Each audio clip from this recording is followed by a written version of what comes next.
Shalom, shalom, feliz ano novo. Calma, isso mesmo, você não está fora desse mundo não. Você está agora no calendário bíblico, isso mesmo.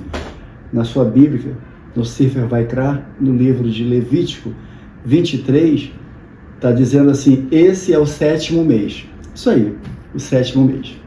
E eu quero convidar você para a gente fazer uma viagem muito forte, nesse período que é propício para alguma coisa particular que nós vamos falar na decorrência disso, tá? Mas eu estive pensando, no final de um período, e eu te dei feliz ano novo, né? Então vamos começar um ano novo. Comumente no mundo business, no final de um período, né? Os empresários, os conselheiros, acionistas, eles se reúnem ali e eles avaliam as estratégias que não foram boas durante o período, decisões tomadas erradas, algumas coisas que geraram prejuízo e tantas outras coisas. Não é incrível que o Eterno também faz isso conosco? Ele também nos dá um período para a gente se reconectar com Ele, fazer avaliações no período daquelas questões que nós fomos ingratos a Ele, desobedecemos a Ele, não estivemos na aliança com Ele, com o próximo. Tudo isso é um período, porque nós vamos entrar daqui a pouco em Yom Kippur. Mas não se chega em Yom Kippur assim pela janela. O Eterno sabe disso. Ele deu para a gente um período de preparo. E é o que nós vamos ver agora. Fique conosco, já se inscreva no canal e curta com a gente. Após a vinheta. Vamos para o nosso estudo guiado dessa semana, que nós vamos abordar o tema balanço entre a sombra e a realidade. Parece um pouco longe, abstrato, não, mas eu estou pautado no que disse o Rachalieh Shaul. O apóstolo Paulo falou em Colossenses 2,17, e ele disse que ele fala alguma coisa no 16, no 17 ele diz, olha, essas coisas são as sombras, Yeshua é a realidade. Então é nessa experiência de Paulo que a gente vai explorar isso. Tá? Professor, como usar esses 10 dias como prestação de contas no contexto espiritual? Porque nós estamos no calendário bíblico e você conhece isso. Olha, deixa eu fazer um parênteses, porque nós vamos mergulhar exatamente no calendário bíblico. E no calendário bíblico está dizendo que hoje é o mês 7. E o nome desse mês 7, professor? Tishri, tá bom? Então a pergunta é como a gente deve usar esses 10 dias para a prestação de conta espiritual. O Eterno ele nos chama exatamente para essa prestação de contas. E nessa prestação de contas, porque nós estamos já caminhando para Yom Kippur, esse é um tempo determinado para a gente fazer balanço. Isso, vamos falar de balanço? Não é o que as empresas fazem? Um balanço, e nesse balanço faz toda uma avaliação, não é verdade? Então esse balanço também que a gente está fazendo, isso tem a ver com arrependimento, retomar a aliança, entendeu? Consertos. Continue com a gente. Já deixa o seu like agora. Professor, qual é a importância dos 10 dias de arrependimento entre Rosh Hashanah e Yom Kippur? Bom, vamos começar a aprender agora um monte de palavras novas. Para alguns, você que é novo no canal, talvez você não conheça. Mas não tem nada de estranho, tudo isso tem na sua Bíblia. Você vai ver em Levítico 23, de 24 a 28, está determinado ali quais são esses 10 dias, né? Que ele vai de Rosh Hashanah a Yom Kippur. Sendo que Yom Kippur, que vai vir ainda, o dia do perdão, é o último dia desses 10 dias. E como saiu esses 10 dias, que a gente vai ver ali em Levítico?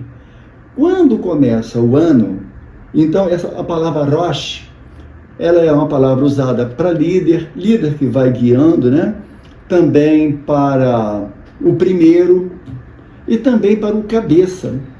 Né? Então, quer dizer, na verdade, Tishrei é o cabeça do ano. Então, Rosh significa o primeiro, o cabeça. E Shana, ano. Agora você entendeu. Tá ótimo? Que o mês de Tishri, ele é o cabeça do ano. E esse período de 10 dias, o Eterno está lá fazendo a avaliação dele, é que vai determinar toda a nossa vida durante os outros 12 meses. ver as coisas que a gente não aproveitou, que ele dispensou para a gente não aproveitou, aquelas coisas que nós sonegamos. Enfim, vamos continuar mais um pouquinho. Aproveita agora. Professor Rocha, como Isaac tipifica Yeshua na sombra da realidade? Eu vou gastar um tempo aqui e eu quero agora, por favor, que você preste bastante atenção, que a gente vai falar de coisas não tão comuns. Nada novo, mas não tão comuns. Aqui a pergunta está dizendo que Isaac tipifica Yeshua. É verdade. Sendo que Isaac é a sombra e Yeshua é a realidade. Quando o apóstolo Paulo, ali em Colossenses 2,17, ele fala, olha, tudo que vocês estão vendo, isso é sombra, porque a realidade, Yeshua, é verdade. Vou fazer um recorte aqui. Toda aquela trajetória de Abraão e Isaac, naquele quase sacrifício, querido, aquilo ali é profundamente messiânico. Vou repetir, é profundamente messiânico. A gente hoje está diante da realidade.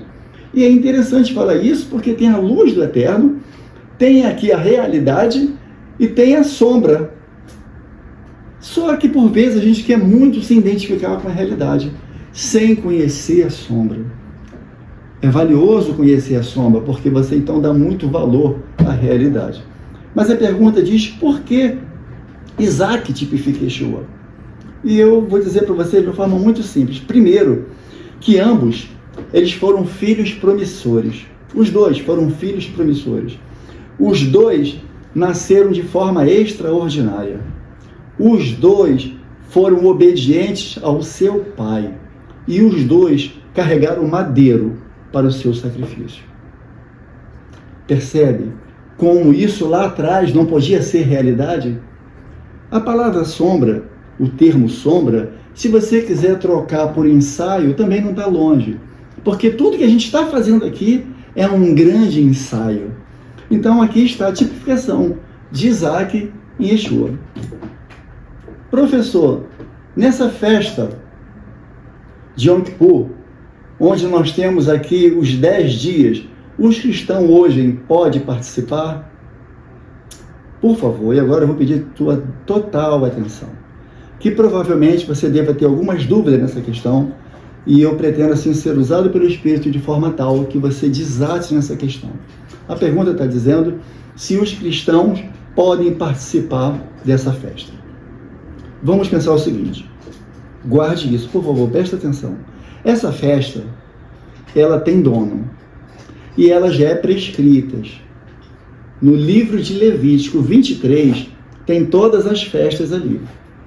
E no versículo 1 e no versículo 2, o Eterno, o poderoso Paizão, ele fala assim, minhas festas, estas festas são minhas.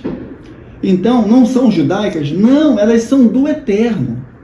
Então, o que você não pode sair daqui com dúvida? Por favor. Então, essas festas ela tem um dono.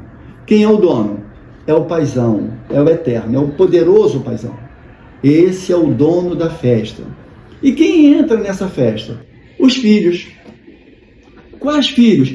Os filhos. Todos os filhos. Todos os filhos. Isso é contigo? Todos os filhos entram nessa festa. Só que tem o seguinte, quando você chega em Levítico 23, está dizendo ali que essa festa, essas festas, mas essa festa aqui, a pergunta, está dizendo que era uma santa convocação, ou uma convocação santa. Essa frase no hebraico, ela dá um entendimento de que é encontro marcado. Professor, isso mesmo. Então essa santa convocação, ela é um encontro marcado. Quem marcou esse encontro? O Paizão. O Todo-Poderoso marcou esse encontro. Com quem? Com os filhos. Não é forte isso? Agora, olha só. Quando a gente chega 20 capítulos antes, eu estou no Levítico 23, mas quando a gente chega no 20 capítulos antes, no capítulo 3, no versículo 17, tem uma palavra ali. Rocaulan. Rocaulan. O que é isso? Estatuto perpétuo. Veja os elementos que tem essa festa. Então essa festa ela é uma convocação santa, ou seja, ela é um encontro marcado. Quem marcou? O seu pai. O meu também. Tá legal?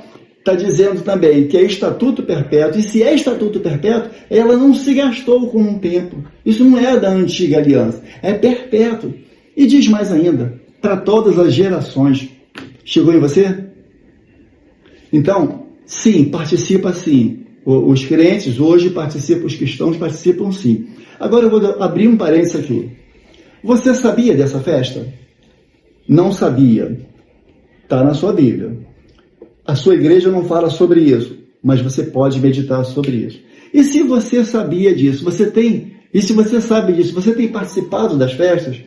Porque não é a festa do vizinho, é a festa que o poderoso Deus, o Eterno, marcou com o Filho, com os filhos. E você tem ido nessas festas? Essas festas, elas são momentos propícios para o Eterno se revelar. E Ele coloca as suas coordenadas e te dá diretiva e direção para essas questões. Então, se você sabia dessas festas e não tem participado, esses 10 dias é momento perfeito para a gente se reconectar com o Eterno. E se você não sabia, na sua Bíblia tem isso. Mas a pergunta é que se os cristãos podem participar, podem participar. Agora aperta o cinto que eu vou te falar mais uma.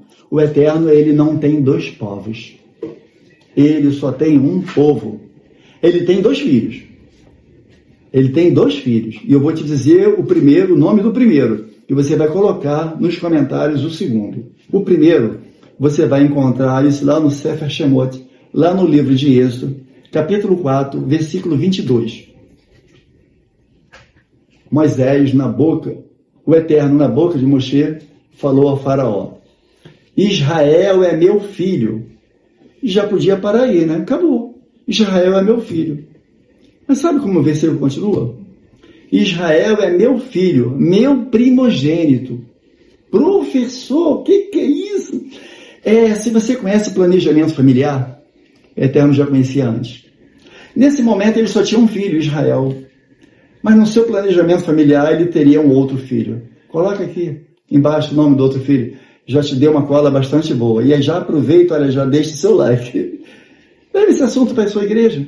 Vai ser muito bom discutir e aprender sobre tantas coisas importantes. Professor, o que representa Yom Teruah na festa das trombetas? Vamos lá. O Rosh Hashanah começa no dia 1 de Tishri. E a festa das trombetas são 2 dias. Yom Teruah, Yom é dia. Teruah, do toque do shofar, do sopro. Então, nesses 2 dias, toca-se o shofar. Então, Yom Teruah está dentro da festa de trombetas. Que tudo começa em Rosh Hashanah, e você já sabe que Rosh é primeiro, Hashanah é o ano, no início do ano ali. E qual é o objetivo desse toque do shofar? É um chamamento de arrependimento e mostrar ao povo a vinda do Messias. Que povo é esse, professor? Aqueles que estão dormindo. Aqueles que estão na sombra. Você sabe, na sua igreja não deve ser assim, mas a gente conhece no YouTube, vê na igreja do YouTube, né? Aqueles irmãos que eles chegam, saem, ninguém sabe que estava lá, aí reclama que o som está alto, reclama que o som está baixo, que o ar-condicionado não está bom, sabe? Critica, se opõe, a liderança faz um chamamento. Vamos embora, vamos participar, tem uma campanha de evangelismo, tem isso. Ele não vai, ele é um apagado. E aí ele precisa, um toque de shofar e dar uma acordada no camarada ali, para dizer para ele o quê?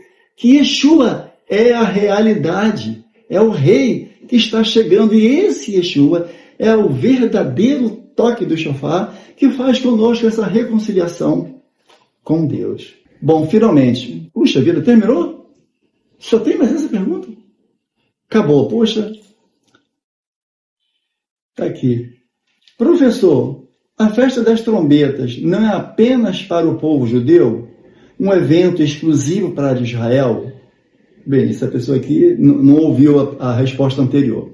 Então, está perguntando se essa festa ela não é específica para judeus e ela é exclusiva de Israel. Tudo que eu já falei, por favor, volta o vídeo, você vai ver, mas eu vou acrescentar novos elementos. Não. Essa festa você já sabe agora, que ela tem um dono e que é o paizão. Você sabe quem são os convidados? Quem? os filhos do Eterno. Qualquer povo, língua, tribo, nação, filhos do Eterno participam, devem participar, é estatuto perpétuo e é para todas as gerações. E aí eu vou repetir, né, que o Eterno, ele não tem dois povos. Ele tem dois filhos, mas dois povos não, ele só tem um povo. E outra coisa, ele não tem duas noivas, também só tem uma noiva. Em Efésios 2:14, Yeshua, ele voltará e fará a unificação de todos os povos.